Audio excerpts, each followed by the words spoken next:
আপনি নিশ্চয়ই জানেন যত টাকা আপনার হাতে আছে সেটাই হলো আসল আপনার শক্তি। বাকি সব টাকা আসে আর চলে যায়, কিন্তু আপনার হয় না। নমস্কার, আমি সুব্রত পাল। ১৬ বছরের বেশি সময় ধরে একজন ফাইন্যান্সিয়াল অ্যাডভাইজার এবং পার্সোনাল ফাইন্যান্স প্র্যাকটিশনার হিসেবে কাজ করে আসছি এবং সুব্রত ক্যাপিটাল চ্যানেলের হোস্ট। আজ আপনাকে বলবো টাকা উপার্জনের থেকেও গুরুত্বপূর্ণ হলো কিভাবে টাকাকে ধরে রাখা যায়। ভাবুন তো, লক্ষ টাকা আয় করলেন কিন্তু মাসের শেষে পকেট খালি, অথচ আরেকজন কম আয় করেও সঞ্চয় করে, ভবিষ্যৎ গড়ছে। পার্থক্যটা কোথায় জানেন? পার্থক্য হলো, আপনার কাছে তিনটে পার্থক্য বলে দেবো। ১. সঠিক বাজেটিং। ২. নিয়মিত সঞ্চয়। ৩.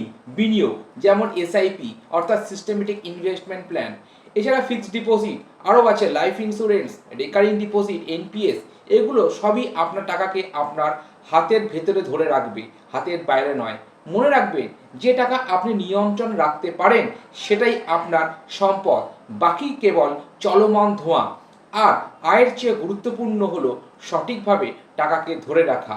আপনি যদি চান আপনার টাকাই আপনার শক্তি হোক, তাহলে আজই আপনি বিনিয়োগ শুরু করুন এবং এই সুব্রত ক্যাপিটাল চ্যানেলটাকে অবশ্যই সাবস্ক্রাইব করে রাখবে, যাতে নিয়মিত এই ধরনের অর্থনৈতিক সংক্রান্ত সমস্ত তথ্য সবার আগে আপনার কাছে চলে আসে। ভালো থাকবেন। জয় জগন্নাথ।